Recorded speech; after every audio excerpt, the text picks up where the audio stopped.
மூலம் எனக்கு உணர்த்திய ஒரு வாத்தியார் அவர், அப்பாவும் கூட. அவரின் பெயரால் ஒரு திறமை வளர்ப்பு பயிலரங்கம் ஒன்று தொடங்க இருக்கிறோம். அது தொடர்ந்து நடக்கும். அதற்கான ஒரு முதல்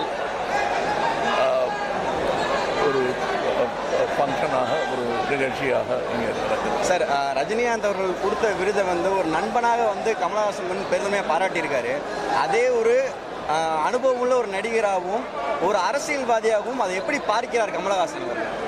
ஏன்னா ஒரே மாதிரி தாங்க. எனக்கு நல்ல திறமையான ஒரு 44 வருஷம் 50 வருஷம் இன்னும் 100 வருஷம் கழித்து பார்க்கும்பொழுது 100 வருடம் கழித்து பார்க்கும்போது 44க்கும் 50க்கும் 60க்கும் அதிக வித்தியாசம் தெரியாது. எல்லாருமே சாதனையாளர். அங்கே கேட்டுருவோம். நீங்கள் சார் நீங்கள் சொல்லுங்கள். ஸோ இன்னும் ஒரு 100 வருஷம் கழித்து இந்த தமிழ் திரையுலகத்தின் சரித்திரத்தையோ தமிழகத்தின் சரித்திரத்தையோ பார்க்கும்போது இதெல்லாம் ரொம்ப சின்ன விஷயமா இருக்கும்.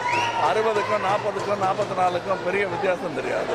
சாதனையாளர் என்பதில் மறுக்க முடியவே முடியாத உண்மைகளும் நிகழ்வுகளும் நடந்திருக்கின்றன.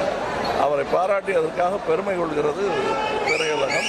அதில் நானும் ஒரு பங்கு. அதில் சார், அரசியல்வாதியாக நீங்கள் எப்படி சார்? அரசியல்வாதியாக அது செய்ய வேண்டிய ஒன்று. அந்த அரசியல் கட்சியை பாராட்ட வேண்டும். 44 வருஷம் ஒருத்தர் திறமையாக உழைத்திருக்கிறார். அவருக்கு பாராட்ட வேண்டும் என்று தோன்றி இருப்பது ஒரு கலைஞராக எனக்கு பெருமை.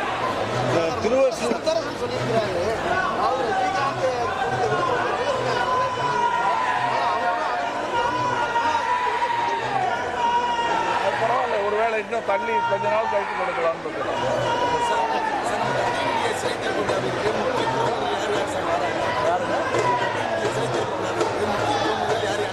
இல்லை, ரொம்ப குடும்பமும் சில நண்பர்களையும் முக்கியமாக மக்கள் நீதி மையம் கட்சியின் பொறுப்பாளர்கள் தான் அழைத்திருக்கேன். சில எங்கள் வீட்டில் நான் வச்சுக்கிறேன். உங்கள் வீட்டு தெருவில் தொந்தரவாக வைக்கல. அது தவிர இது வழிபடும் சிலை அல்ல. ஒரு மனிதரை நான் ஞாபகமாக ஃபோட்டோ வைக்கிறதுக்கு பதிலாக இதை வைக்கிறது தானே தவிர.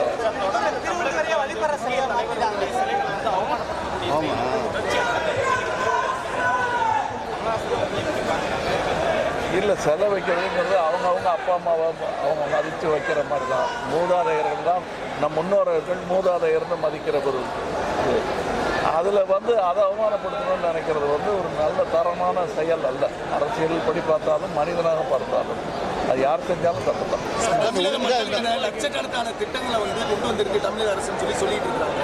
அதை பற்றி தமிழக அரசினுடைய நிலைப்பாடு, மத்திய அரசினுடைய ஆட்சியின் நிலைப்பாடை பற்றி நீங்கள் உங்களுடைய பார்வையில் என்ன சார்? லட்சங்கள் வேற, திட்டங்கள் வேற. அது ரெண்டையும் குழப்பி